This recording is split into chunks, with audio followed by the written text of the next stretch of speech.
মৰমৰ ছাত্ৰ-ছাত্ৰীসকল তোমালোক সকলোকে আমাৰ এই চেনেলটোলৈ পুনৰবাৰ স্বাগতম জনাইছোঁ। আজিৰ এই ভিডিঅ'টো HSLC আৰু যিসকল ছাত্ৰ-ছাত্ৰীয়ে হায়াৰ ছেকেণ্ডাৰী পাছ কৰিব সেই ছাত্ৰ-ছাত্ৰীসকলৰ কাৰণে অতি প্ৰয়োজনীয়। তোমালোকে এই মেট্ৰিক পৰীক্ষা বা হায়াৰ ছেকেণ্ডাৰী পৰীক্ষা পাছ কৰাৰ পিছত কিছুমান তোমালোকক ডকুমেণ্টছৰ প্ৰয়োজন হ'ব। তো এইসমূহ ডকুমেণ্টছ তোমালোকে বনাই ল'বই লাগিব। তো কি ডকুমেণ্টছৰ প্ৰয়োজন হ'ব, ক'ত কেনেকৈ বনাব পাৰিবা, ইয়াৰ বিষয়ে আজিৰ এই ভিডিঅ'টিত আলোচনা কৰিম। প্ৰথমতে তোমালোক লাগিব এক্সচেঞ্জ কাৰ্ড। তো এক্সচেঞ্জ কাৰ্ডখন তোমালোকে বিভিন্ন ধৰণৰ গভৰ্ণমেণ্ট চাকৰি, ঠিক আছে, গভৰ্ণমেণ্ট জবৰ কাৰণে যেতিয়া তোমালোকে এপ্লাই কৰিবা, যেনে ধৰা গ্ৰেড 3 গ্ৰেড 4 বা এনেকুৱা ধৰণৰ সেই চৰকাৰৰ অসম চৰকাৰৰ চৰকাৰী চাকৰিসমূহৰ বাবে আবেদন কৰোঁতে তোমালোকক এক্সচেঞ্জ কাৰ্ডৰ প্ৰয়োজন হ'ব। এইখন কাৰ্ড তোমালোকে বনাই ল'বা, ঠিক আছে।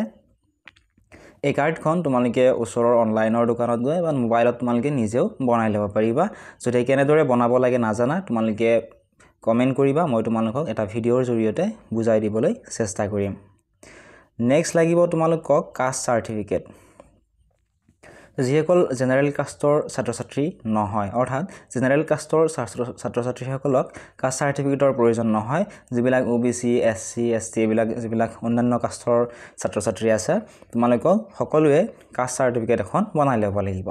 এই কাষ্ট চাৰ্টিফিকেটখন তোমালোকে ওচৰৰ CSC চেণ্টাৰত বা সেৱা সেতু পৰ্টেলত বা অনলাইনৰ দোকানত গৈ তোমালোকে কাষ্ট চাৰ্টিফিকেট বনাই ল'ব পাৰিবা। বা তোমালোকে মোবাইলত SEWA সেৱা SETU বুলি টাইপ কৰি তোমালোকে নিজৰ মোবাইলতে এপ্লাই কৰি ল'ব পাৰিবা। যদিহে নাজানা কেনেদৰে কৰিব লাগে কমেণ্ট কৰিবা, মই চেষ্টা কৰিম তোমালোকক বুজাই দিবলৈ। এই কাষ্ট চাৰ্টিফিকেটখন তোমালোকে বিভিন্ন ধৰণৰ স্কলাৰশ্বিপসমূহত এপ্লাই কৰোঁতে তোমালোকক লাগিব, ঠিক আছে।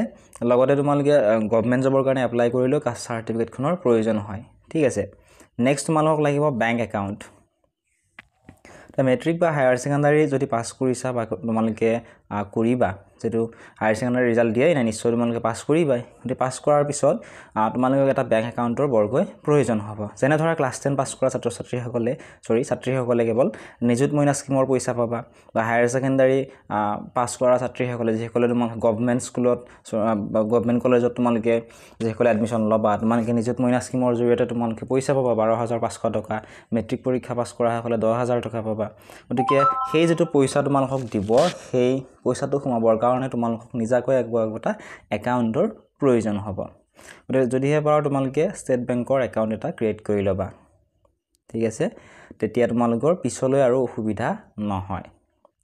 গতিকে এইখিনি বহুতো ছাত্ৰ-ছাত্ৰীয়ে নাজানে, গতিকে বহুতৰে প্ৰব্লেম হয়। গতিকে মই আগতীয়াকৈ তোমালোকক ভিডিঅ'টোৰ জৰিয়তে জনাই দিলোঁ।